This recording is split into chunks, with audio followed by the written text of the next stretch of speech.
Jangan investasi apartemen kalau lu nggak mau tinggal di situ. Alah, lu bilang jangan investasi, ujung-ujungnya juragan apartemen. Lu kalau jualan barang, lu mesti ngerti marketnya gitu. Airbnb, arbitrase. Gimana? Lo tuh nggak perlu punya properti itu. Kalau gue bisa beruntung di sini, gue yakin yang lain pun juga bisa. Gitu. Yang lebih affordable dibandingkan hotel, untuk mereka juga bisa come together as a family. Tapi bukannya berarti hotel itu jelek ya. Malu bertanya. Padahal kuncinya adalah sebenarnya bertanya. Setiap saat, setiap detik, setiap menit, itu bakal jadi kompetitor buat yang lain. Tapi di industri Airbnb, itu enggak bro. Gue sarankan sekali orang yang mau mulai, siapapun yang mendengar ke podcast ini, Airbnb itu tahap yang paling pertama untuk terbaik lah.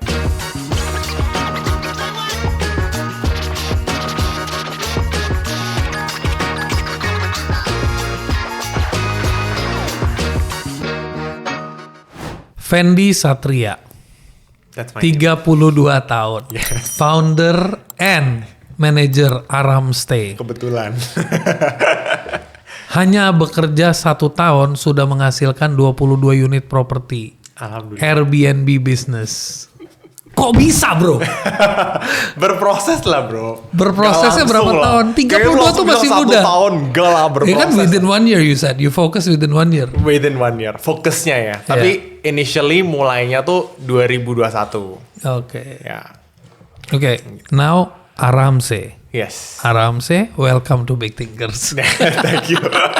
Ngomong-ngomong Aram tuh apa? Lu jelasin dong. Iya. Kalau gue kan Bobai gue tahu. Iya. Orang tuh awal-awal mikirnya Aram tuh, wah nih haram stay gitu. Wah diplesetin gak bener. Parah ya? Makanya R-nya gue tambahin 2. Oh, iya. ARRAM gitu. Okay. Aram itu artinya peace lah gitu. Jadi Peace. kita hopeful people who stay here, people who work here bisa become peaceful gitu. Oke.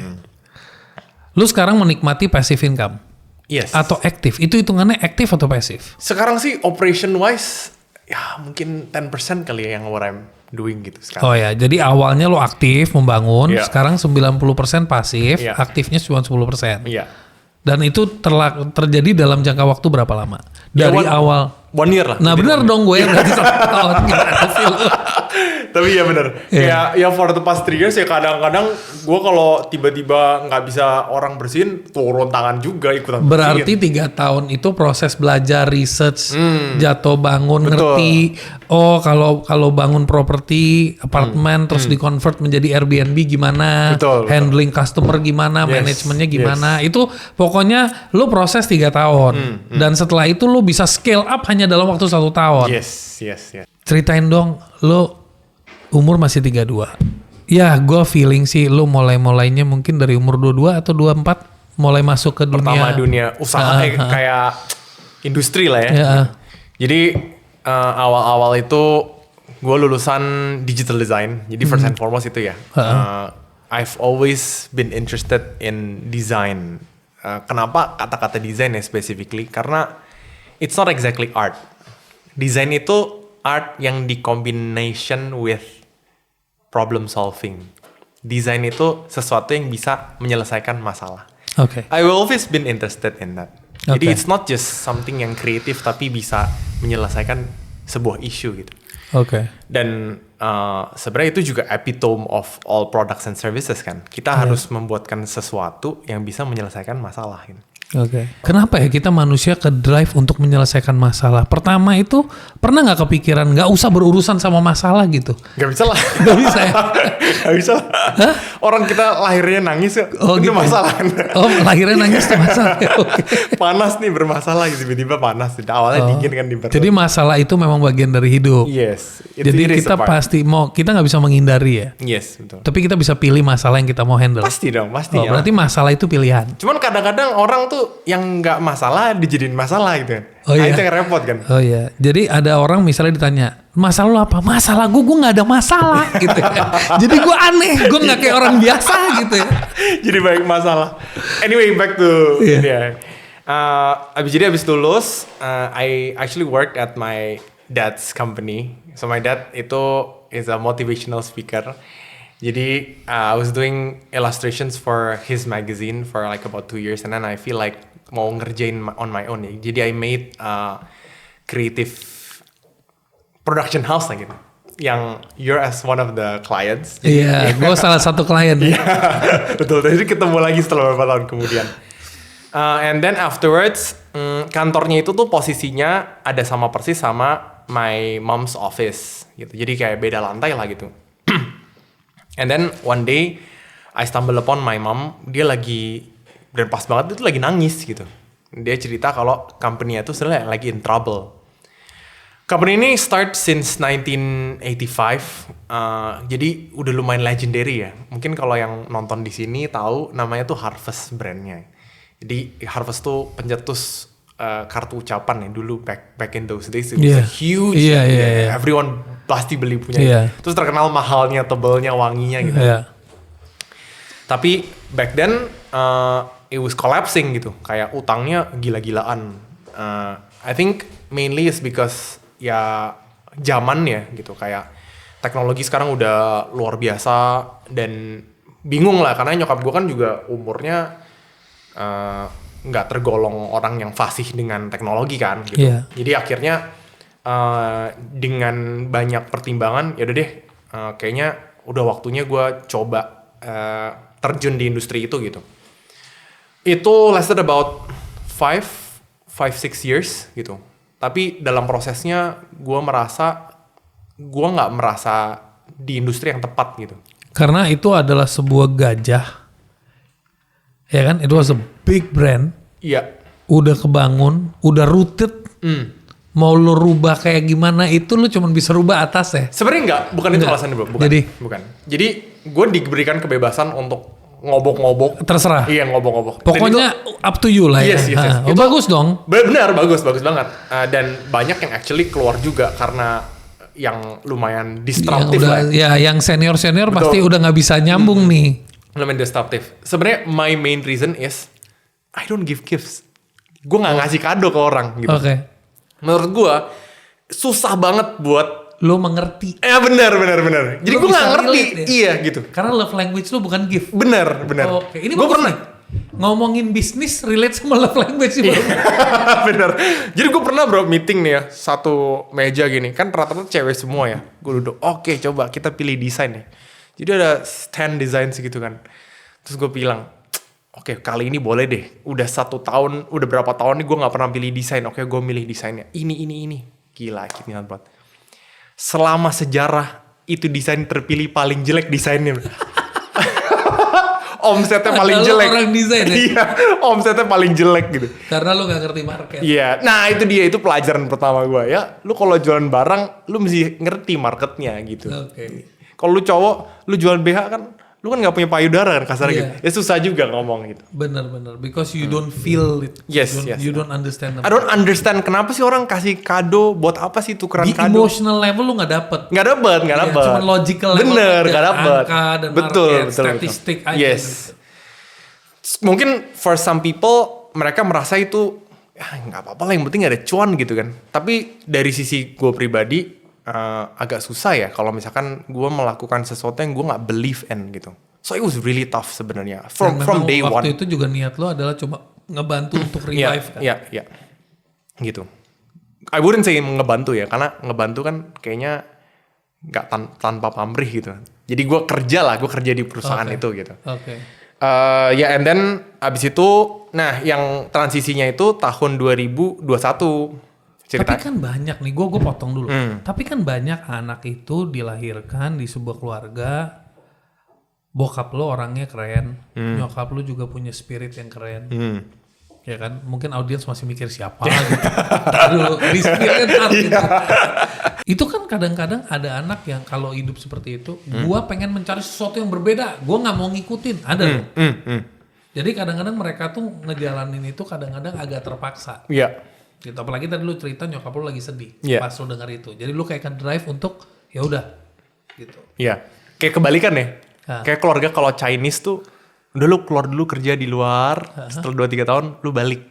Bantuin perusahaan keluarga gitu kan. Ini gue kebalikan. Gue keluar dulu kerja tapi gue yang mau gitu kan kasarnya. Gue yang mau gitu masuk ke industrinya. Gue terus terang sangat-sangat bersyukur sih. Kayak orang tua gue memberikan kebebasan itu gitu. Ya tapi tadi yang gue balikin lagi ya. The reason why gue akhirnya keluar dari industri itu ya karena diri gue sendiri gitu. Dan mereka juga waktu gue keluar, mereka juga suportif sih.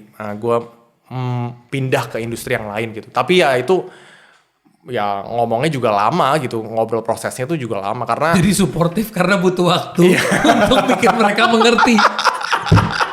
yang penting keluar nih. Yang penting gue dapat lampu hijau gitu, dapat blessing ya. Tapi karena menurut gue blessing orang tua tuh penting banget ya. Iya benar. Penting banget. Benar. Itu menjadi salah satu one of the ace cards. Bener. Bukan untuk sukses tapi minimal untuk menjaga. Gitu. Ya. So anyway nyambung ke yang tadi ya. Jadi karena sebenarnya paling utama tuh karena COVID sih. During 2020. Itu ekonomi kan dropnya luar biasa ya. Wah, itu parah. Gila banget. Gua waktu itu omset Harvest itu drop 88%. Ya lu join Harvest tahun berapa? 2017. Wah. Iya. Baru lagi rewind, baru lagi benerin. Kayak, wah let's lagi go semangat. nih, let's go gitu. Jegrek, waduh gitu. Nah itu drop, terus wah kita udah gak tahu, pokoknya kayaknya galau doang tuh kan dan kita 90% tuh memang waktu itu jualan itu offline. Jadi kayak kita nggak ada penjualan online, bukan nggak 90 bahkan kayak 98% bahkan tuh di offline. Jadi kita jual tuh banyak di Gramedia, Ion Mall gitu kan. Nah di dalam proses itu juga kan orang tua, mama kan punya beberapa properti gitu. Nah specifically tuh properti yang gue sebutkan tuh apartemen. Apartemen tuh menurut gue properti yang agak aneh. Karena setiap bulan lo tuh mesti bayar yang namanya IPL. Maintenance. Maintenance. Air listrik. Lu mau tinggal kayak lu mau jungkir balik itu tetap keluar duitnya. Iya kan? Itu kayak lu gym membership, lu nggak nge-gym lu tetap harus bayar gitu. Betul. Iya kan? Jadi itu kosong ataupun enggak, lu tetap harus bayar. Dan menurut gue tuh gak fair banget gitu. Gak fair sama sekali gitu. Dan seperti yang kita tahu pas COVID gak ada yang mau tinggal di apartemen itu gitu kan. Dan padahal tuh areanya cukup luas gitu dan duitnya keluar terus itu obviously gitu. Iya, karena makin besar ukurannya makin besar. Iya makin besar, baik betul. Seharusnya makin lebih mahal gitu Iya. kan. Gue kepikiran nih gimana ya. Aduh kasihan banget nih harus bayar segini segala macam. Dan gue bantuin juga kan buat bayarinnya kan. Jadi entah gimana, apa mungkin gue waktu itu sempat lihat konten ya. Ini apa cobain di Airbnb ya gitu. So akhirnya ya udah gue pasang tuh. Jadi dengan modal yang kayak nekat lah. Gue gak ngerti sama sekali. Yang penting yaudah cobain aja lah gue foto gitu. So, gue inget banget dulu pertama kali fotonya tuh orang agentnya aja ada di fotonya gitu. Kayak gelap-gelap gak ngerti cara fotonya segala macam. Gue fotoin, gue naikin, gue tunggu. Jadi gue gak expect apa-apa. Setelah 3-4 hari ternyata ada yang book. Gue gak expect sama sekali. Loh ada yang book, aneh banget.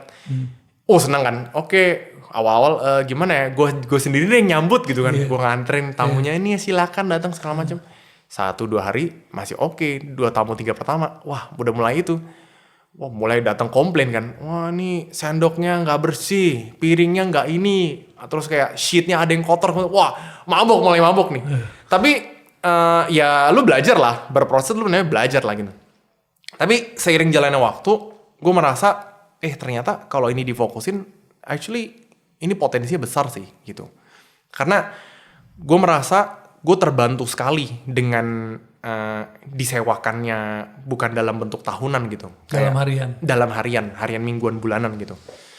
Jadi karena kalau lu sewakan tahunan, ada hidden cost yang orang tuh nggak lihat. Apa? Kalau lu bilang lu sewa dari Januari ke Desember, lu seberapa yakin sih abis Desember lu langsung dapat penyewa? Yes. Ya kan? Yeah. Kalau selanjutnya cuman seminggu, wah gue berdoa deh kalau bisa semua orang kayak gitu. Tapi kan kenyataannya nggak kayak gitu kan. Bener. Lu ada 2-3 bulan yang kosong. Iya.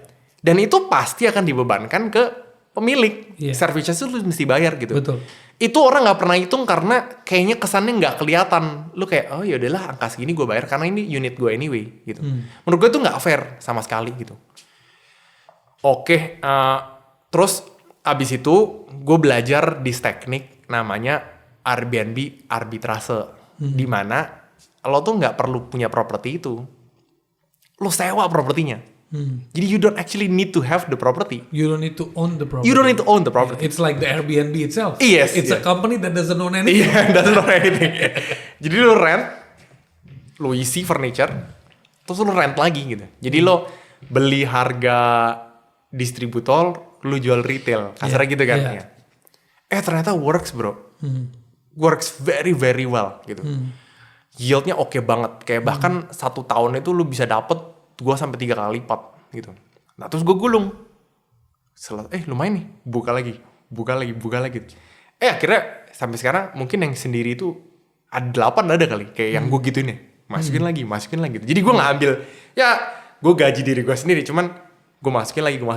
Terus dalam proses along the way gue pikir kalau gue bisa beruntung di sini, gue yakin yang lain pun juga bisa gitu. Karena menurut gue work is not just about getting money for your own. It's about also making impact for others. Bagaimana lu bisa memberikan dampak yang baik kepada orang-orang, whether it is financially, whether it is spiritually, terserah gitu. Jadi makanya setelah itu gue mulai berpartner dan gue juga bikin konten tentang bagaimana sih caranya bikin Airbnb ini supaya bisa sustainable dan mereka bisa kerjain sendiri gitu. Jadi from side sebagai pemilik yang harus bayarin maintenance terus supaya mereka bisa kerjain sendiri, atau kita partneran sama mereka. Jadi kita manage unitnya gitu. Gue penasaran sama proses yang apa pembelajaran yang lo dapat dari proses yang waktu pertama kali komplain datang itu top 3 lessons lo apa? Top 3 lessons dalam dunia hospitality. Iya betul, hospitality management kan namanya. Gue ceritanya langsung study case tamu aja ya. Tamu nih. Ini spesial banget, sampai sekarang masih membekas di kepala gue. Oke. Semoga ini nggak bikin irritating. Mungkin lo sih kayaknya ke ini tamu bukan orang Indonesia. Gue nggak akan ngomong negaranya dari mana ya. Karena ntar mencoreng negaranya. Karena nanti di generalize. Betul, ntar di generalize. Gue pertama kali masuk ke tempat itu, tapnya air tuh nggak ditutup bro. Segitu irresponsible ya? Gue nggak ngerti masuk, gitu. Kayak Lu ngapain gila? Lu ngapain? Kok bisa tap waternya nggak dimatiin? Terus itu berantakan semua. Cangkir gelas gue itu jadi asbak. Waduh. Isinya ada 30-40 kan, disumpelin semua di situ ya. Ya obviously gelasnya akhirnya nggak bisa dipakai dong kan, isinya itu semua. Terus pengaman sosis di mana-mana bro, pengaman sosis. Ngerti kan mas gue kan? Itu berecetan di mana-mana. Gue juga nggak ngerti. Ya tadi gue masih proses. Gue bilang kenapa sosis diamanin ya. Oke lanjut. Pokoknya banyak pengaman lah di situ lah, macem-macem lah gitu, berecetan. Terus untungnya tuh dia kayak dapat customernya emang yang error. Emang error. Itu nginepnya 10 hari lah kira-kira di situ. Pelajaran yang gue dapet dari situ, you always need to prepare for the worst. Harus selalu prepare for the worst. Jadi, tapi emang lu nggak bisa kayak filter dulu ya? Maksudnya kayak mengetahui kliennya ini gimana gitu. Lu nggak akan bisa tahu mereka tuh segila apa sih, gak akan bisa tahu. Jadi lu mesti mempersiapkan sih setitik itu gitu. Berarti lu harus siapin tim cleaning service yang gokil. Iya gitu. Terus juga tim filtration proses yang maksudnya biar mereka kita dapat, misalkan masuk tuh harus ada depositnya. Itu kan juga berproses ya gitu. Iya, karena kan kalau mereka bikin damage kayak begitu kan harus diganti. Iya pastinya dong gitu. Terus awalnya lu bener-bener peace. Iya, peace. Awalnya peace. Iya benar. Ternyata I bless you in the blessing place. Ternyata harusnya bless ya. Terus pembelajaran apa lagi ya, moral saya? I think di industri ini gue juga belajar the power of technology ya gitu.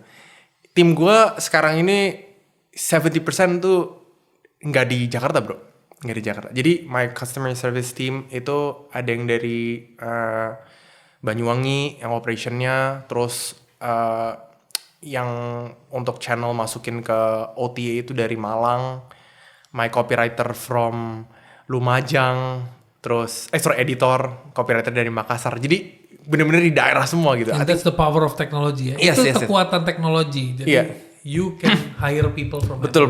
Jadi orang-orang apartemen gue kayak ini orang ngepet ya, kayak gak pernah keluar ke apartemen tapi bisa jalan-jalan gitu. Gitu. Ya, tapi yang cleaning service di sini karena pastilah. Property lu mostly 22 yang lu manage di Jakarta semua. Di Jakarta aja, kebanyakan di Jakarta. Dan specifically apartments karena tadi yang gue bilang ya kayak kedepannya mungkin kita expand ke houses, cuman saat ini demand-nya aja tuh kayak surging gila banget gitu. Demand-nya surging. By the way kalau boleh tahu yang datang itu kebanyakan foreigners apa orang dari luar kota nginep di Jakarta? 95% locals. 95% locals. Berarti orang dari luar kota yang datang yang memang ada urusan bisnis atau apapun ya. Misalkan contoh ya kayak lo tinggal di Australia gitu. Terus ada saudara lo menikah gitu. Nah, datang ke sini buat sebulan. Jadi nginep di Airbnb gitu. Okay. I think what's the main difference between Airbnb and hotels is hotel itu tuh nggak ada yang namanya potongan mingguan atau bulanan gitu. Dan kalau lu book satu kamar, ya kalau mau book kamar kedua harganya 2 gitu.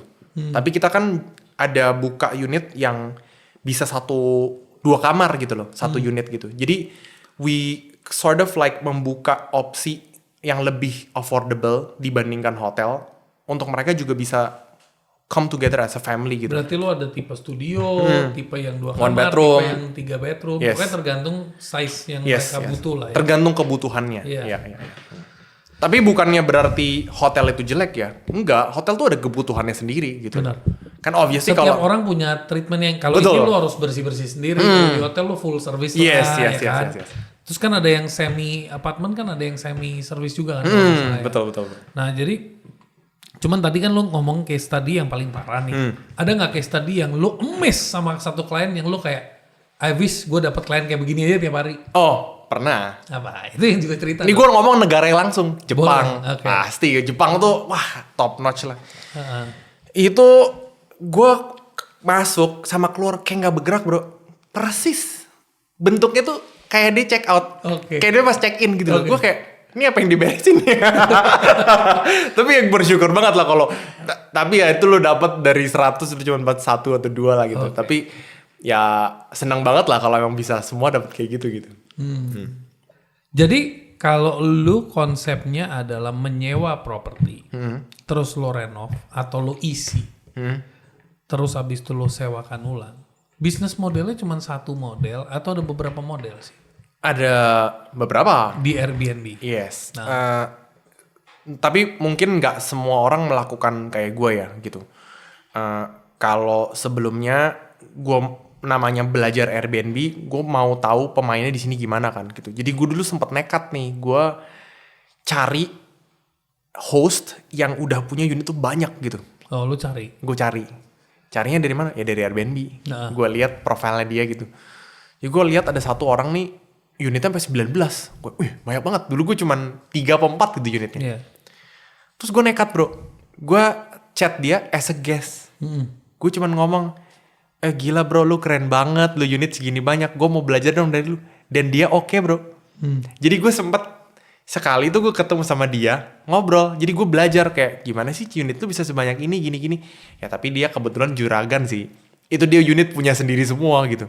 Jadi dia ngurus itu semua sendiri. Nah, tapi gue merasa kebutuhan itu ada. Kalau nanti ke depannya... Lu sempet tanya gak, kok dia mengiyakan lu dan dia kok me-welcome lu? Mungkin... Atau ada reason apa gitu? Gue gak nanya spesifik sih. Tapi I think kayaknya duit itu bukan isunya dia sih. Oke, berarti maksud gue begini. Yang lu barusan ceritain ini insight banget. Karena apa? Kadang-kadang banyak orang itu nyangkut di fase malu bertanya. Padahal kuncinya adalah sebenarnya bertanya. Yes. Bertanya dan mencari orang-orang yang tepat. Betul. Artinya lu take the effort untuk sorting. Pelajari profilnya.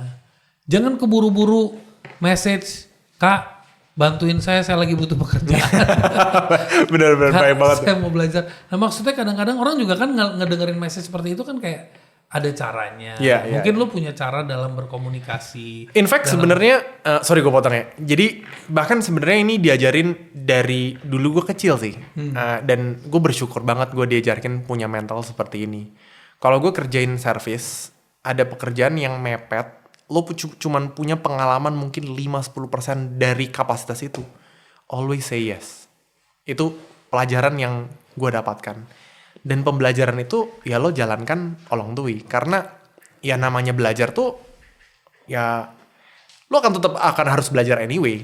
Pengalaman apapun gitu. Jadi as long as lo mau tetap terus belajar, lo haus akan belajar, haus akan menambah pengalaman, pasti akan ada jalannya sih, gitu. Nah, jadi dari situ, makanya setiap kali gue ada apapun, gue selalu ya tabrak aja lah, gue DM orangnya, gila keren banget konten lu, bagus apa segala macam. Jadi gue nggak pernah mikir itu menjadi hambatan sih.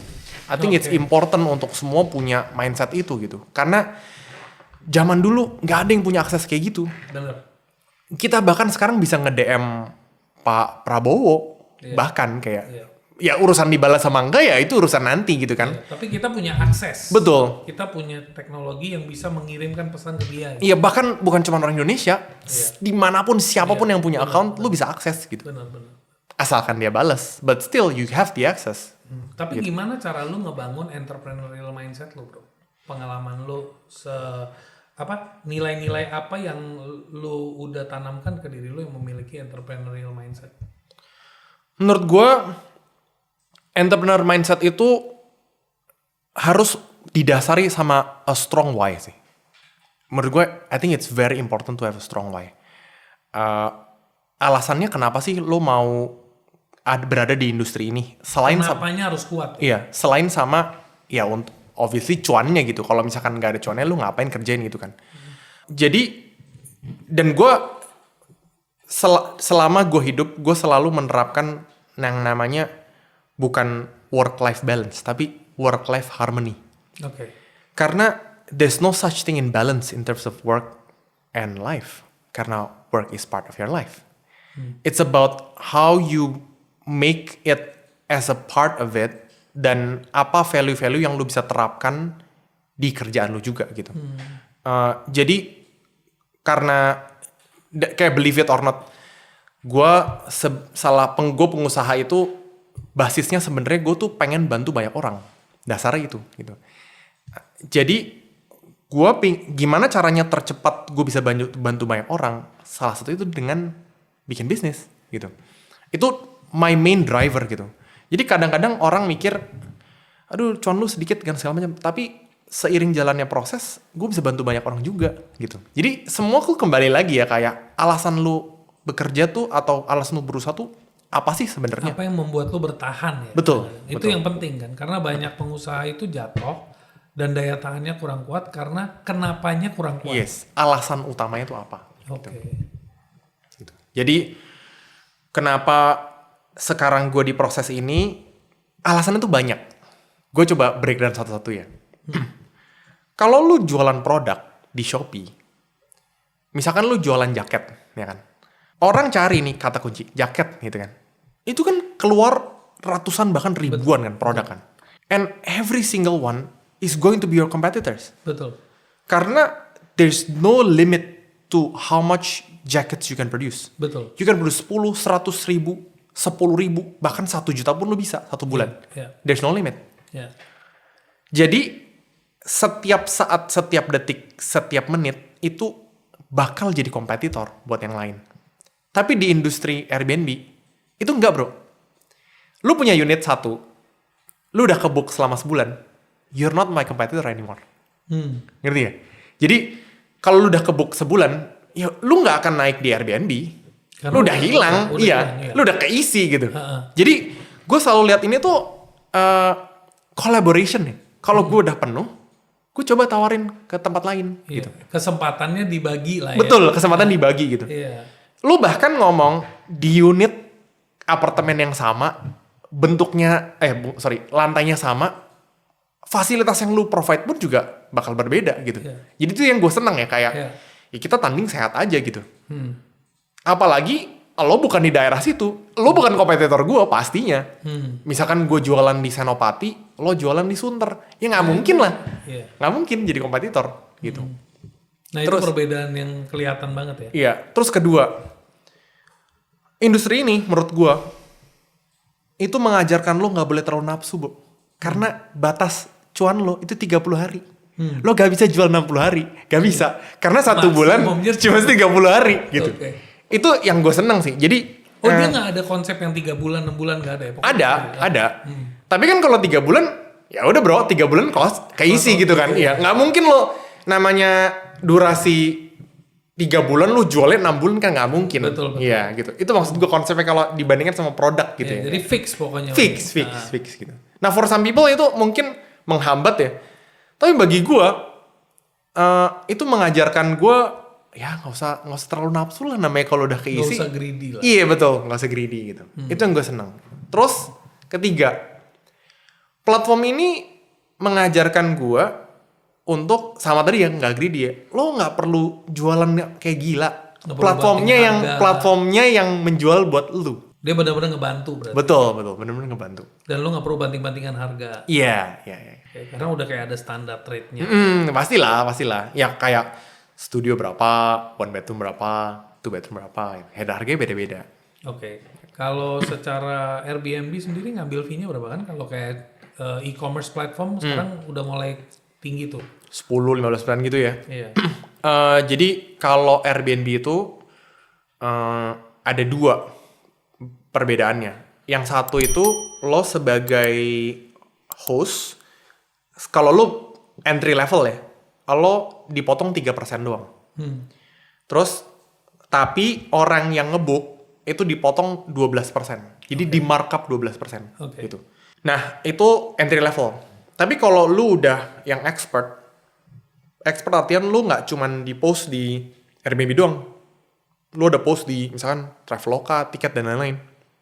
Itu 15% itu dibebankan ke host gitu. Itu ada 2. Jadi kalau entry level menurut gua Airbnb tuh one of the best sih buat orang tuh masuk. Jadi benar-benar dia pikirin ya, pikirin si hostnya ya. In fact di all across other platforms, gue sarankan sekali orang yang mau mulai, siapapun yang mendengar ke podcast ini, Airbnb itu tahap yang paling pertama untuk terbaik lah. Karena untuk belajar ya. Untuk belajar. Ya. Karena host itu juga bisa nge-review bro, ininya kayak.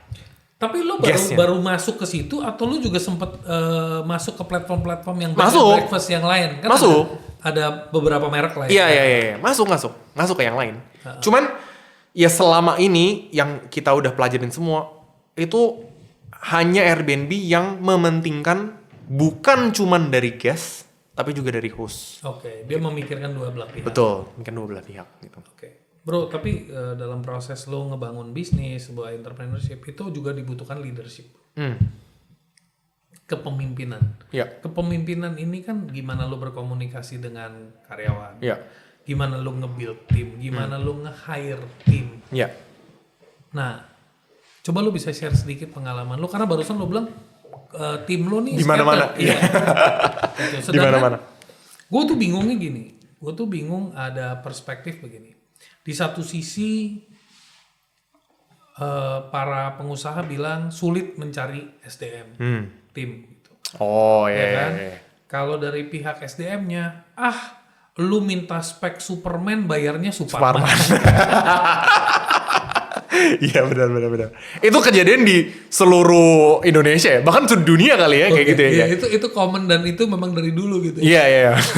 How can I get the best and pay the lowest? Gitu kan? Ini mohon maaf dulu untuk para Superman di seluruh Indonesia ya.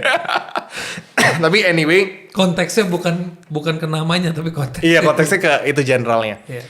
Menurut gua leadership itu lo mesti tahu your leadership style. Itu penting sekali menurut gua. Oke. Karena leadership style itu akan menentukan siapa yang nanti akan lo tarik gitu. Kayak misalkan nih Bro Sunil, gue udah kenal lebih dari 10 tahun. Gue lihat Bro Sunil orangnya jago sekali berkomunikasi dan tegas.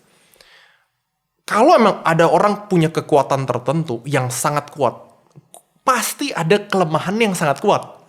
Nah, itu justru jangan lu malah fokus di situ. Menurut gue leadership style itu ya kalau misalnya kuatnya di situ ya lu tajemin di situ gitu. Karena ada risetnya ya bro. Ada orang ini riset dari waktu itu dari Gallup ya, lu pernah denger gak Gallup? Iya, Strength Finder. Iya, Strength Finder gitu.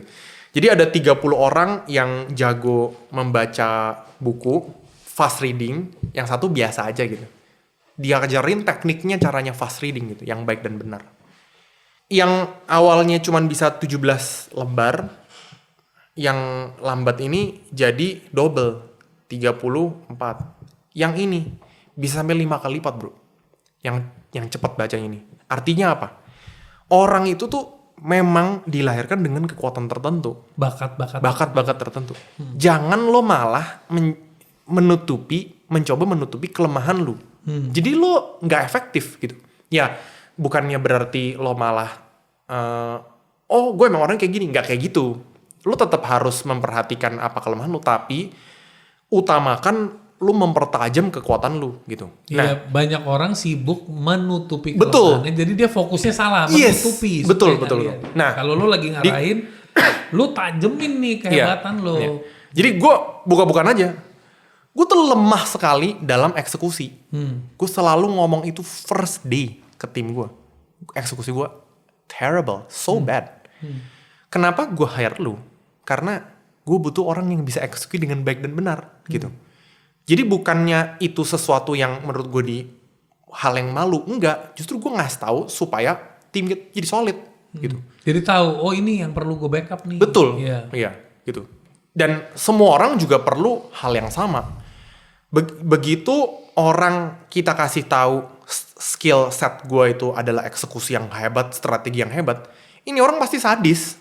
Diajakin ngomong, tak, nggak ada, kasarnya tuh kayaknya kesannya nggak ada perasaan gitu.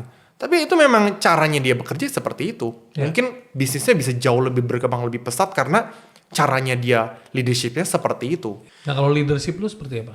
Kalau tadi yang gue bilang, kalau dari gue sendiri, gue itu, gue boleh bilang ya, ini menurut orang lain tapi gue juga menurut gue gitu. Gue bisa punya communication skill yang oke gitu. Jadi it always comes very natural untuk gue mengkomunikasikan hal yang gue pikirkan lah gitu. Especially in public or content purposes gitu loh. Makanya kalau caranya gue, misalkan ada orang caranya dapetin sales itu melalui one on one, nah gue lewat konten gitu. Makanya gue bikin konten tentang ini, it's always come up to me very natural gitu. Makanya semua leads-nya tuh dapatnya tuh cepat banget dari situ gitu. Karena lu menguasai kekuatan lu itu tadi. Betul. Lu bisa naturally communicate. Tapi ini gue lagi mau nanya hiring proses. Banyak sekali orang itu gampang give up di hiring proses. Satu. Kedua, lucunya lagi nih yang paling sering terjadi nih bro. Kalau lu kepepet, lu main hire karena yaudah deh daripada nggak dapat orang gue hire aja. Benar. Nah itu what do you say? Share me your experience. Pengalaman lu gimana lah? Gue pernah ikut satu course nih ya gitu. Dia tuh ngomong seperti dan itu exactly how you put it ya. Orang itu namanya prosesnya selalu hire fast, fire slow, ya kan? Pada umumnya. Iya, gitu. Oh udahlah nggak apa-apa lah, hire aja gitu. Tapi lu nggak melalui proses yang baik dan benar. Akhirnya, udah ini terlanjur lah, udahlah. Sampai akhirnya lo yang ngap sendiri dan itu sebenarnya costing you a lot of money yang sebenarnya lu nggak lihat gitu. Not only money, energy bro. Betul, capeknya luar biasa gitu. Bukannya berarti gue ngomong kayak gini teori, gue juga mengalami dan itu capeknya luar biasa gitu. Yang gue pelajarin ternyata, oh, lu mesti hire slow, fire fast, gitu. Oh, apa? Gak punya perasaan kau. Iya. Gitu. Nggak. Nah, jadi dalam prosesnya, tapi gue belajar, ternyata di gue nih juga nggak kurang tepat deh. Kenapa? Karena kadang-kadang lu membutuhkan orang itu juga cepat, gitu. Jadi sekarang caranya gue bergerak, bro, itu hire fast, fire fast. Gitu. Kenapa? Karena lu mau sepinter apapun lu bilang lu bisa baca orang, nggak bisa, bro. Orang itu dinamis. Susah dibaca, sangat dinamis. It's about energy. Orang tuh selalu bergerak, orang tuh selalu punya pikiran yang dengan background yang berbeda-beda gitu.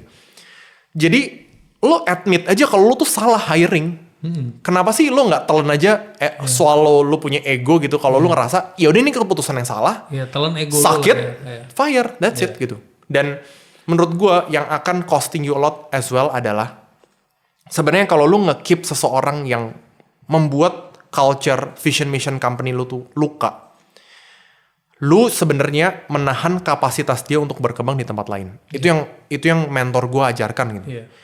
Jadi saat lo keep dia terus Lo menerus, tahu orang yang salah lah ibaratnya. Sebenarnya Udah dia salah di sini, lu juga salah ke dia karena dia mungkin bisa berkembang di tempat yang cocok sama dia. Karena yang diceritain sama mentor gue itu orang itu setelah keluar dia bisa jadi manager within 3 years. Jadi dia ketemu lagi sama orang ini kebetulan di wedding waktu itu ya kayak, Pak, gimana kamu kerja sekarang? Iya Pak, sekarang saya jadi manager.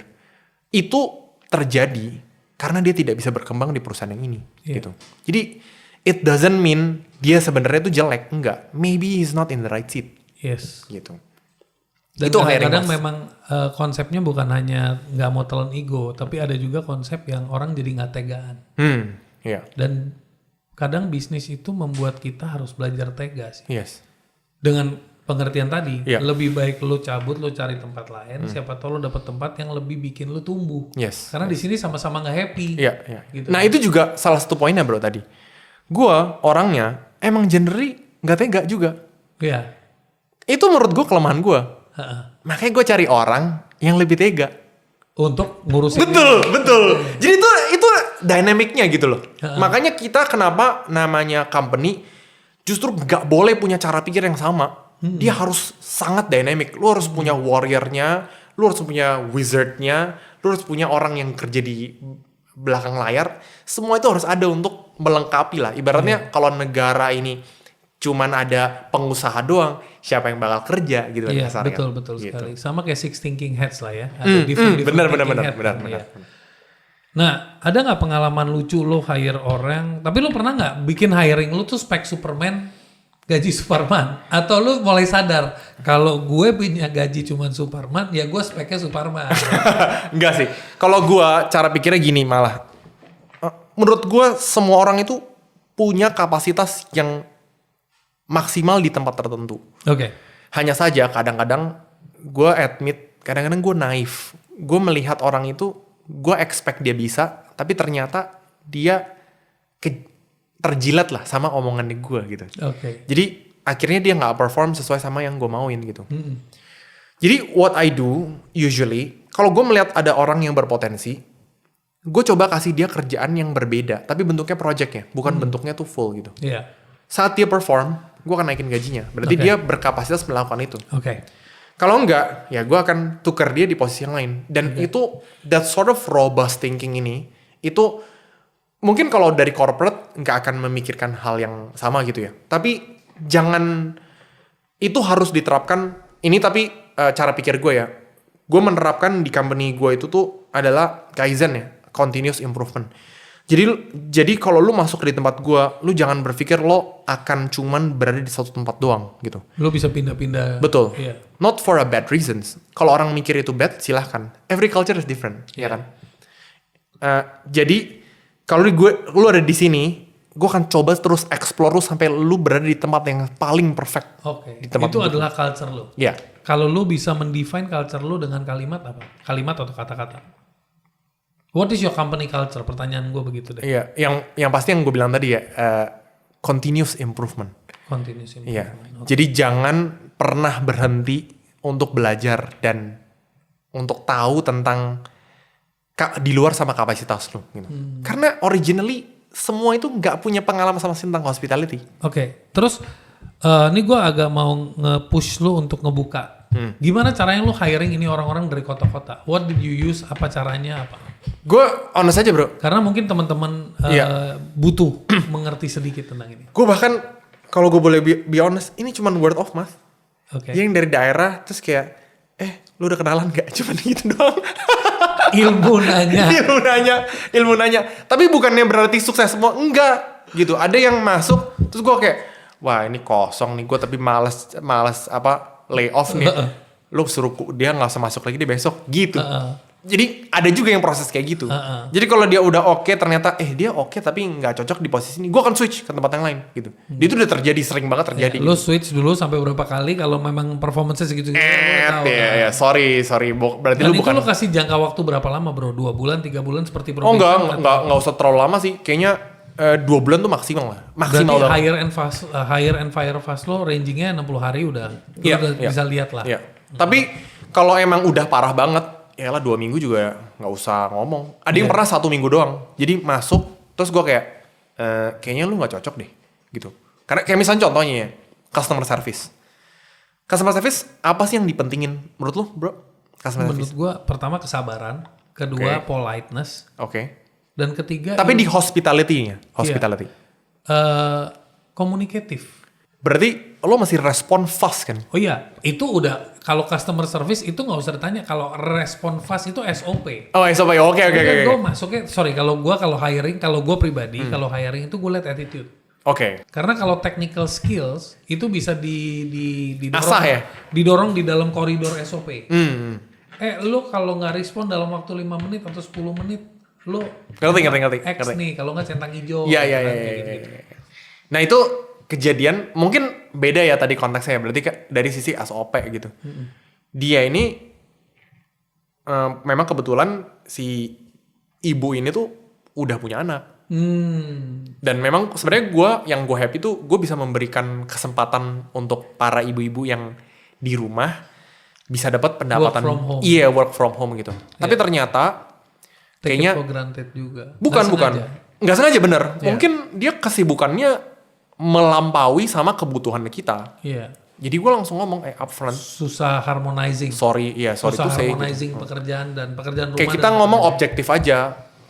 Lo nggak sesuai karena kita perlu orang yang bisa balas dan respon fast. Fast, benar. Nggak bisa reasoning. Gak bisa. Karena posisi itu nggak bisa hire ibu-ibu, lebih Betul. baik hire single. Iya. Ya kan? Yang udah di lock nih jam segini sampai jam segini lu pokoknya. Tapi even single juga belum tentu bro. Iya, karena kan? dia bisa aja habis putus cinta. Ya bisa. bisa jadi. Atau ketipu investasi. Kita nggak ke situ ya ngomongnya. Kalau kita ngomong soal bisnis properti, lu tuh aliran yang mana? Buying a property or renting a property? Gua alirannya rent. Pasti dong. Kenapa? Apa yang membuat? Kan orang bilang lu kalau punya aset lu punya valuasi bisa naik. Ini pengalaman yang gue memang lewatin dan juga kayak spekulasi yang selama ini orang ngomong gitu ya. Karena orang tua kita, especially Chinese Indonesian tuh selalu mikir, lo kalau misalkan mau kaya, lo mesti beli properti gitu kan. Tapi sekarang ini mungkin 10 tahun terakhir ini harga properti itu udah sangat-sangat mahal gitu. Udah peak lah ya. Udah peak banget gitu. Dan kalau jadi jangan dibandingkan sama dulu. Jangan dibandingkan sama 40-50 tahun yang dulu. Iya. Ya 30 tahun lah masih bisa lah ya gitu. Kalau misalnya lu beli, lo tahan, duitnya bisa gedenya luar biasa di situ. Tapi sekarang it's almost impossible buat kayak lu langsung dapat yieldnya dan segede pas lu beli dulu gitu. Jadi kayak ibaratnya 1990 ke 2000 kan 10 tahun. Sama 2010 ke 2020 itu harganya jauh banget gitu. Oke. Yang lo dapet hanya sepersekian lah. Remah-remahannya gitu. Nah. Terus kalau lu udah beli di satu tempat, baliknya tuh jauh banget, kayak 20 sampai 30 tahun baru lu bisa balik modal dari aset tersebut gitu. Oke. Dan aset itu nggak bisa bergerak, bro. Iya. Kalau lu udah beli di satu tempat, dia akan stuck di satu tempat. Iya. Contoh ya, misalkan lu beli zaman dulu tuh Taman Anggrek tuh luar biasa keren gitu kan di daerah situ. Tapi kan sekarang semua udah bergerak ya. Kayak mungkin yang hip sekarang di daerah peak gitu misalnya. Wah, harganya udah mulai naiknya tuh luar biasa gitu. Dan daerah-daerah yang dulu terkenal itu mulai turun, mulai akan geser gitu. Tapi kan aset yang lo beli ya di daerah situ nggak mungkin bisa pindah ke area yang hip lah gitu. Iya. Nah, itu juga salah satu akhirnya cost yang lo mesti burden karena lo mesti ada stuck di suatu tempat kecuali lo memang jual aset tersebut gitu. Dan namanya jual properti itu kan nggak segampang lo jual kacang goreng gitu kan. Iya. Nah, sementara kalau misalnya lo sewa, pertama lo sewa harganya tuh ya tadi gue bilang 20 sampai 30. Jadi ibaratnya mungkin 3% sampai 2% dari harga total Value dari properti. value dari properti tersebut gitu. Terus begitu lu sewa ternyata nggak bagus, ya selesai, lu bisa pindah ke tempat lain gitu. Iya, makanya banyak orang suka stuck kalau Hong Shui-nya nggak pas, Feng Shui-nya Nah, nggak pas. iya. Tapi udah terlanjur beli, tuh mah. Aduh, repot, bener, repot. Terus juga menurut gua banyak banget, terutama ya orang-orang yang mungkin di seumur gua ya kayak 30-an gitu kan, itu mereka juga sering banget diiming-imingi sama orang tua kalau lu tuh berkeluarga lu harus punya rumah. Iya, ini gue mau nanya sama Iya. lo, which is Iya. very important karena lu married nggak baru-baru ini, maksudnya Betul. just maybe 5 years ago. Iya. Lah 2022 sih. Iya. Ya. So 3 years back. Ya, but like I said, tapi kalau misalnya lu punya mindset, lu mesti punya rumah dulu, duit lu akan terus stuck di tempat itu yang nggak bisa make lu any money. Oke. Itu yang sebenarnya jadi lo harus terhambat memikirkan aset tersebut supaya lunas, baru lu bisa bergeser ke tempat lain. Itu kalau yang yang punya privilege belinya cash, tapi itu juga nyangkut. Bukan cash dong, lu kayak KPR lah berarti Iya, kan. kalau KPR berarti lu urusan sama bunga. Iya. Berarti udah extend lagi. Berarti lu Value cicil rumah- terus kan? Iya. Iya. Dan Lu nggak itu mungkin menjadi tekanan kayak Iya. kayak meteran. Gila, lu nggak bisa keluar dari kerjaan lu hanya karena lu merasa Kalau lu gua mesti keluar, bayar, gua cicil. lu nggak bisa bayar cicilan itu gitu. Iya. Jadi gue selalu saranin orang kalau misalkan for starters sewa itu malah jauh lebih bagus gitu, karena duit yang lu bisa pegang ini lu bisa putar di someplace else gitu. Iya. Ya, jadi nggak perlu kita mikir rumah itu kita mesti punya lah, karena zaman pemikiran sekarang tuh udah jauh berbeda gitu. Lu bisa stay Tapi kalau lu bilang rumah kita nggak mesti punya, nanti what is the security for your family? Kan aset itu sebenarnya bagian dari security. Iya. Yang lu mesti beli, yang kita mesti beli sekarang itu waktu ya, gitu. Oh, bukan Bitcoin. Nanti duitnya buat beli Bitcoin gitu, salah satunya gitu. Tapi anyway, maksudnya kayak tadi dibilang zaman sekarang sama zaman dulu tuh nggak bisa diaplikasin sama persis. Gue belajar juga dari orang yang memang terapin teknik yang sama. Gue belajar orang ini tuh awalnya tinggal di Perth, terus dia pindah bro ke Dubai, dan dia nggak beli rumah itu. Dia stay for 3-4 years, terus dia pindah lagi. Karena menurut dia, oh ya gue udah nggak cocok di Dubai, dia pindah. Dia udah berkeluarga. Berkeluarga, anak ketiga. Oh mantep. Anak ketiga. Oh iya, tapi anaknya jadi ya. Ngerjain Airbnb juga, Iya. persis ngerjain Airbnb juga. Oke. Dia punya mungkin 200 kali ya, 200-an rumah gitu di Australia gitu. Dan udah selesai. Itu semua sewa semua. Iya. Goks. Beneran. Jadi permainan ini sebenarnya bukan permainan baru It's been there dari dulu. for the longest time. Mungkin kayak 15 tahun terakhir inilah gitu. Itu banyak yang memang kerjain ini. Cuman di Indonesia sendiri tuh belum ada yang mungkin berani untuk ngomong, ini bisa lu diterapin gitu. Dan lo salah satu sekarang yang lagi voicing out Iya. dengan lu buka kelas, Yes. tujuannya untuk mengedukasi sebanyak-banyaknya orang. Ini ada alternatif untuk bisnis di industri properti Iya. tanpa memiliki modal yang cukup besar. Yes. Karena gini bro, ceritanya ya.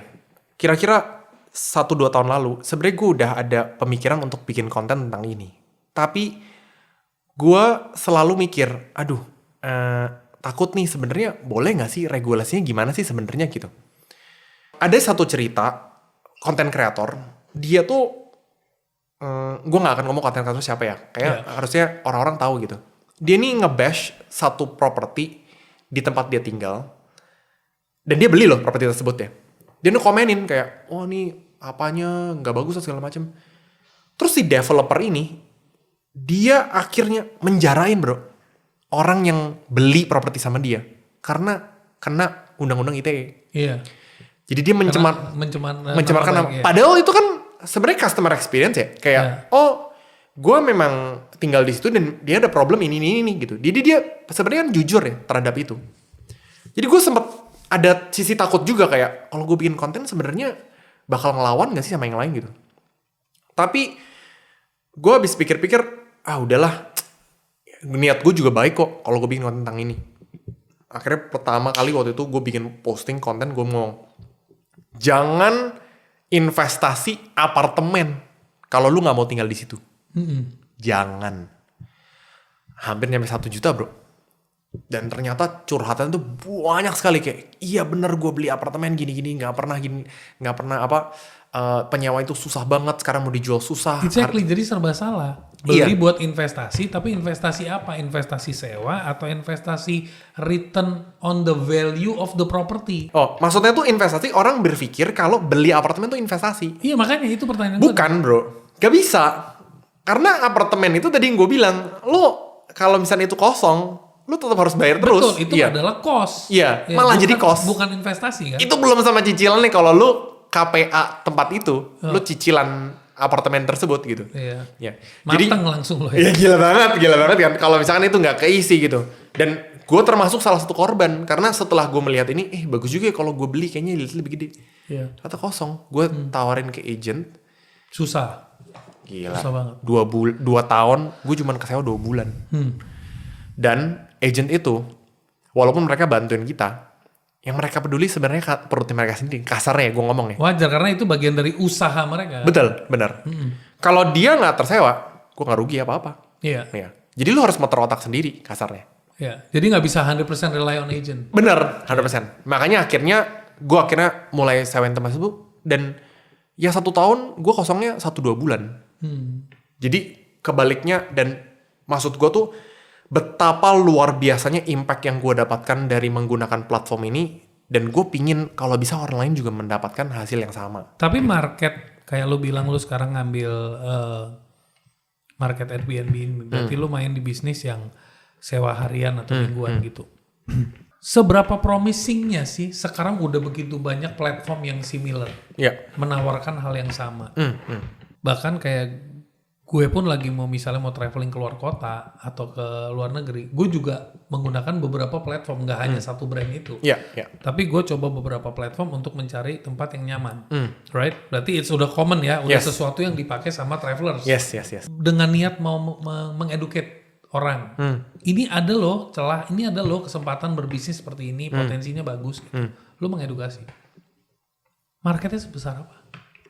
Menurut lo pribadi? Iya. Dari yang gue lihat, semakin tinggi gapnya, artinya lu kalau beli sama lu harga sewa itu semakin jauh. Artinya kapasitasnya market ini akan semakin besar. Oke. Karena lu sewa, berarti lu sewa murah sekali. Iya. Dan lu desain bisa seseneng apapun itu. Dan itu sebenarnya juga membantu orang-orang yang bisa travel ke sana untuk mendapatkan a more affordable place to stay. And gitu. nyaman gitu. Yeah. Apakah kedepannya nanti akan ada regulasi dari pemerintah yang jauh lebih digalakan di sini? Mungkin saja. Tapi yang namanya ekonomi kan pasti akan bergerak terus ya. Yeah. Awalnya mungkin rame dropshipping, awalnya rame jualan digital produk, semua akan bergerak. Yeah. Tapi at some point in time, sekarang kalau menurut gue, mungkin in the next 5 years tuh masih oke banget. Okay. Buktinya yang kita lihat sebenarnya kan dari Bali juga ya. Yeah. Bali, ya walaupun kita nggak bisa bilang Jakarta itu seturisti Bali, tapi gue melihat potensi yang bagus sekali masih gitu. Especially setelah COVID, harga sewa malah turun. Berarti kan gue dan beberapa teman-teman host sebagai pemain kan ini jadi tempat yang oke banget gitu. Seru juga ya. Seru banget.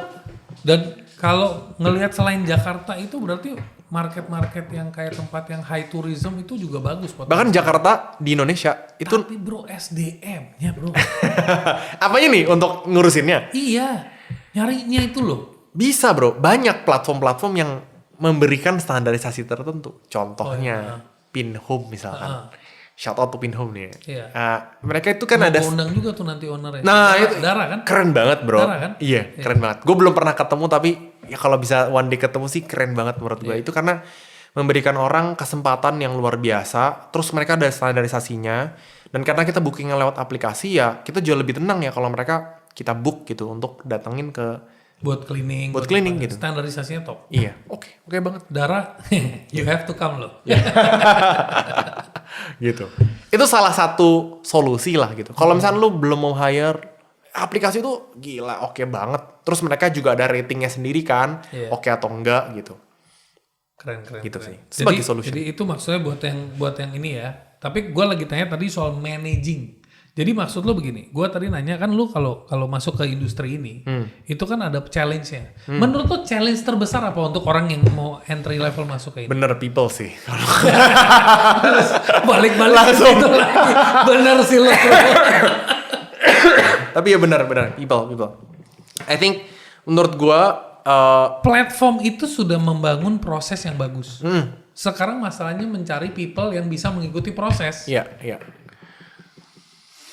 At the end of the day, lo mesti punya standard operation yang oke banget. Pertanyaan gue ke lu sekarang lagi operate. Lu itu membuka kesempatan orang naruh duit di lo untuk ekspansi properti lo. Jadi lo yang kelola semua, mereka terima beres. Atau lu lagi mau ngajarin mereka, sorry gue nggak mau tanggung jawab sama uang lo, lu tetap bangun. Everything is at your own risk. Cuman ini pengalaman gue kasih tau lu supaya lu minimize risk lo. Yeah. What kind of services are you providing? Oke. Bahaya nih everything your mind. Gue mulai dari service yang pertama yang obviousnya ya. Aramstay memberikan layanan short term rental apartments harian, mingguan, bulanan bagi orang-orang travelers, families ataupun orang-orang yang bekerja ya professionals untuk stay for a period of time. Itu Aramstay. Jadi kita spesifikasinya apartemen. Nah, cuman kita punya service yang kedua itu bagi para pemilik properti, terutama apartemen. Kalau mereka itu pusing punya apartemennya, keluarin maintenance terus kayak mikir, kayaknya ini bisa berpotensi deh untuk kita sewakan harian, kita bisa bantu manage. Jadi servisnya kita ngelingkupin, kita datang ke sana, survei, ngecek segala macam, kita jadi mau consult sama kita juga boleh, kayak apakah unit ini mesti diginiin itu kita consult sama kita.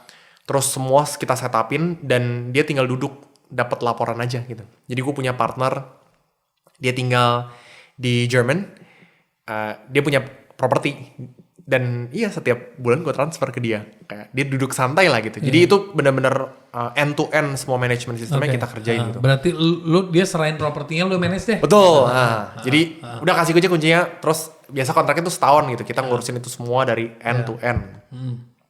Terus yang paling terakhir, kita tuh jadi dari yang nomor 2 tadi, kita itu kerjainnya tuh net bro, dari net profit. Jadi gue tuh kasih garansi selama 3 bulan, kalau unit ini di bawah 25% omsetnya, gue bayarin maintenance-nya. Jadi kasarnya lu nggak terbebani. lu nggak terbebani gitu. Lu tenang itu buat aja. yang nomor 2 ya. Betul. Opsi 2. Iya, opsi 2 gitu, end to end tadi. Nah, cuman karena gue mainnya net, gue nggak bisa ngambil semua apartemen. Iya. Pastinya gitu. Pasti lo sangat selektif. Iya, gue harus sangat selektif gitu. Yang Jadi, potensi marketnya ada. benar. Jadi selama ini view yang masuk luar biasa banyak leads-nya. Gue kayak mohon maaf banget, gue nggak bisa seleksi semuanya karena kita harus selektif banget prosesnya. Terus timnya juga masih karena mungkin grow-nya kecepatan gitu ya. Jadi gue mesti setup Jaga ya lu ya, sustain lah. sustain dulu gitu. Jangan sampai terlalu cepat gitu kan. Iya, ekstrim bahaya nanti. Ya, sampai oke dulu, standarnya oke, baru kita bisa buka unit-unit yang lain gitu. In the meantime, sementara itu kan maintenance tetap keluar. Iya. Gue kasih solusi ketiga, gue bikin coach atau Oke, gua ngerti. kelas gitu, Iya. kelas. Iya, gua ngerti sekarang. Keren ini. Ini bagus banget. Jadi lu lagi bilang gua pertama udah punya unitnya. Kedua, gua mengizinkan orang kalau yang punya unit nganggur bisa kerjasama. Yes. Yang ketiga, karena gua sadar kapasitas gua bisa handle berapa, Yes. gua nggak mau menghancurkan kualitas Yes, gua juga yes. dan mengecewakan partner. Gua buka kelas deh. Yes. Minimal setidaknya ada dampak. Kalau gua nggak bisa ngelola lo punya, lo gua ajarin cara ngelolanya. Yes, betul. Syukur-syukur one day kita bisa sinergi. Iya. Itu bro, banyak banget yang komentar attack, menyerang. Menyerang? Iya, Menyerang negatif? negatif. Apa menyerangnya? Alah, lu bilang jangan investasi, ujung-ujungnya juragan apartemen. Juragan? Apartemen. Kok juragan? Kan lu nggak punya apartemen ya? Iya, tapi maksudnya, Lu mengelola begitu banyak? iya gue mau nolak gitu banyak. Ini sebenarnya teknik marketing doang gitu. Oh. Ya. Poin gue adalah sebenarnya di back of my head aja sih. Gue tahu gue tujuan bikin ini itu bantu banyak orang. Tujuan utama gue itu. Oke. Kalau lu merasa dirugikan, ya mohon maaf kata, gitu kan. Kalau lu nggak usah ikutan intinya iya, gitu. lu nggak apa-apa lo kalau nggak mau ikutan, it's okay gitu. Iya, santai aja. Tapi kan balik lagi ke motivasinya gue melakukan ini tuh apa gitu. Ya, tapi wajar sih kalau kita bikin konten bersuara gitu, menyuarakan visi Ya, misi aspirasi, kita, visi misi. Ya pasti ada dua sudut pandang. Sudut pandang yang pesimis maupun yang optimis ya kan. Ada yang ngomong, gila orang-orang tetap aja ujungnya pasti butuhnya uang gitu. Iya benar. Ya. Apalagi yang misalnya nyentil, ujung-ujungnya jualan kelas. Iya pasti. Iya kan? Pasti. Itu kan ada teman kita waktu itu pernah gue undang, gue nanya, lu ujung-ujungnya jualan kelas? Dia bilang lah, sekarang kalau itu bagian dari knowledge ekonomi is kelas. Lu buka sekolah, lu buka course, lu buka apa itu kelas. Jadi emang kembali lagi ke sudut pandang sih. Iya. Lu dapat manfaat apa enggak? Menurut gua pribadi selalu percaya, ya udah sih, lu kalau merasa mau mendapatkan manfaat lu lanjutin. Kalau lu punya niat yang tadi gua sempet ngomong sama salah satu narasumber sebelumnya, dia bilang yang kita nggak bisa tahu tuh isi hati orang, dia niatnya tuh baik atau buruk. Jadi palingan kita taunya dari pengalaman. Iya. Ya kan kita belajar dari situ. Nah, kan tadi gue mau spill tapi gue belum spill nih siapa bokap lo siapa nyokap lo. Oke. Tapi gue mau nanya. Superman datang di belakang. Jadi apa hal terpenting yang lu pelajarin dari bokap lo? Pesan atau ilmu yang lu dapat dari bokap lo, dan apa ilmu yang terpenting dari nyokap lo yang lu dapetin? Bokap gue ini sosok yang lahir itu di posisi yang berada sangat-sangat rendah ya gitu. Dari sisi ekonomi, dari sisi pendidikan, dulu rumahnya setengah gubuk, setengah gedek.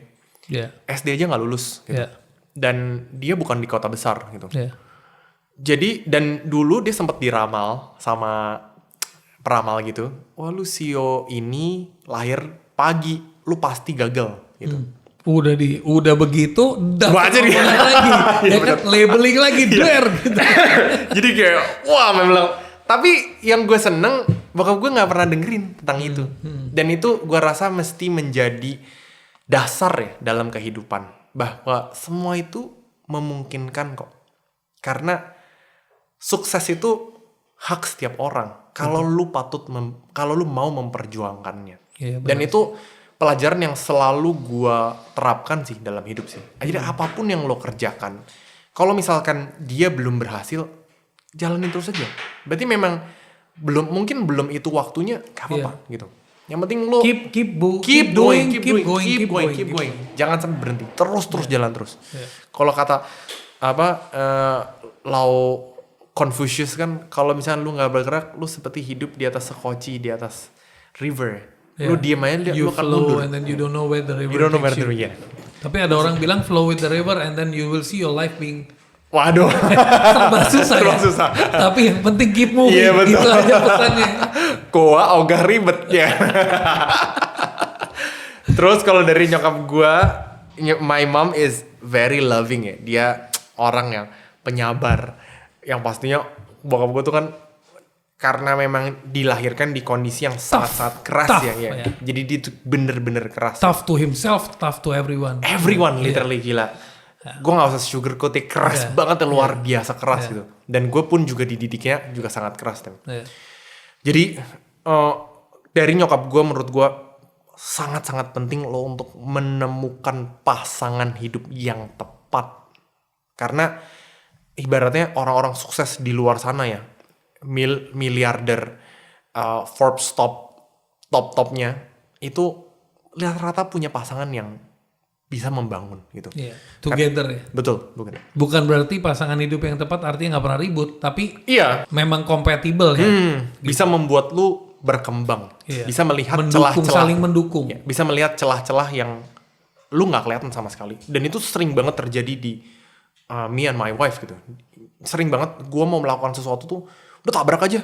Tapi dia ngomong dari angle tertentu. Kadang-kadang kita risih ya. Gue yakin lu pasti merasakan hal yang sama gitu. Yeah. Jadi kayak, lu apa sih? Lu negative thinking banget gitu. Tapi ntar kalau kena batunya, dia pasti ngomong I told you so. Jadi, apa gue bilang gitu. Otak boleh lo pakai, intuisi dengan itu kan gitu. Jadi itu kombinasi yang sebenarnya menurut gue pasangan hidup itu sebenarnya kombinasinya cuma di logic and intuition sih. Iya. Gitu, kalau itu bisa align itu lebih bagus. Jadi yang satu mungkin jago di logika, yang satu jago di intuisi. Ya mungkin rules-nya kadang reverse ya. Reverse, ada yang otak yang logiknya. Intuisi butuh logik, yang logik butuh intuisi. Betul. Saling membutuhkan. Gak mungkin kayak 100%, 50%, 50% nggak bisa gitu. Emang harus ada salah satunya yang kuat gitu. Iya, benar-benar. Gitu. Itu yang gue pelajarin sih so far. So you're very lucky ya. Very lucky. To be the son of Andri Wongso. Wow. Terus juga yang sering kali diomongin orang ya, kayak kalau misalnya seminar gitu ngomongnya, wah lu hebat ya punya orang tua gini ya, lu bisa nggak jadi kayak bokap lu? Selalu gila, gue setiap kali seminar selalu nanya gitu. Tapi gue selalu lu harus tanya, lu bisa nggak jadi anaknya bokap gue ya? Soalnya susah setengah mati. Harus berproses gini-gini keras. Jangan juga. Jangan depannya, dalamnya nih. Tapi gue selalu bilang sama orang ya, gue nggak akan pernah bisa jadi bokap gue. Gue kasih tahu. Dan bokap gue juga gak akan pernah bisa jadi gue. Iya benar. Karena setiap kita orang punya karismanya beda-beda. Lahir di era yang berbeda, teknologi yang berbeda, proses yang berbeda, semua pun berbeda, karakteristiknya beda, semua lingkungan dia juga pun berbeda. Jadi whoever yang menjalankan proses sekarang, kadang-kadang lu boleh ngintip sedikit-sedikit di sosial media ya. Orang udah punya ini. Tapi jangan dijadikan benchmark nih. Menurut gue orang tuh pasti punya prosesnya masing-masing. Jadi as long as today you're better than yesterday, it's more than enough. Menurut gue sih itu. Jadi gue melihat bokap gue, melihat dia berproses seperti itu malah mengkukuhkan gue kalau gue nggak perlu jadi kayak dia. Yang penting hari ini gue better than yesterday, itu the best. Be the best version. What is your one-liner or mantra, bro? One-liner. What do you believe in? Like one quote, one thing that you believe in, that you want you want to voice out to others. Apa yang ingin lu sampaikan ke orang?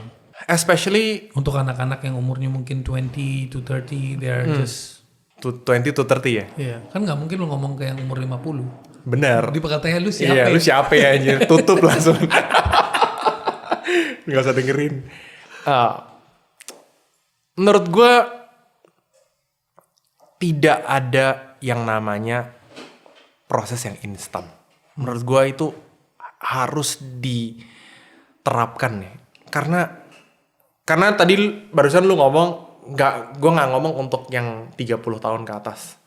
Karena sekarang kita hidup di era everything in instant. It's so easy to get anything we want. Gampang banget. Apalagi kalau dibandingkan sama dulu ya. And it's not gonna get even harder. It's gonna get so much easier in the future. Ya kan?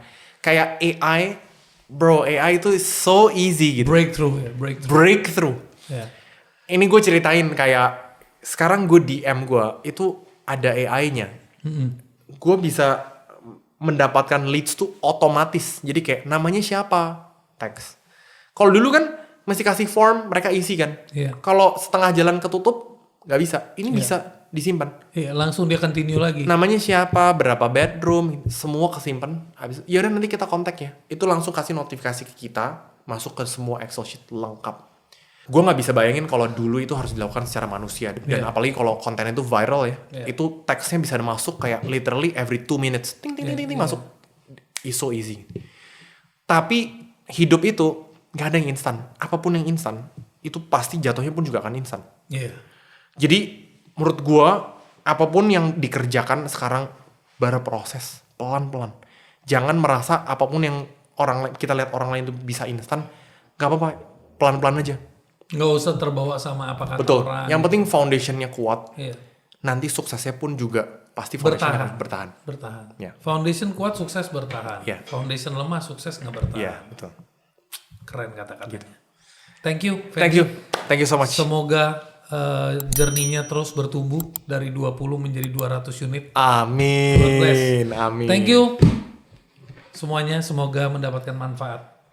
Thank you.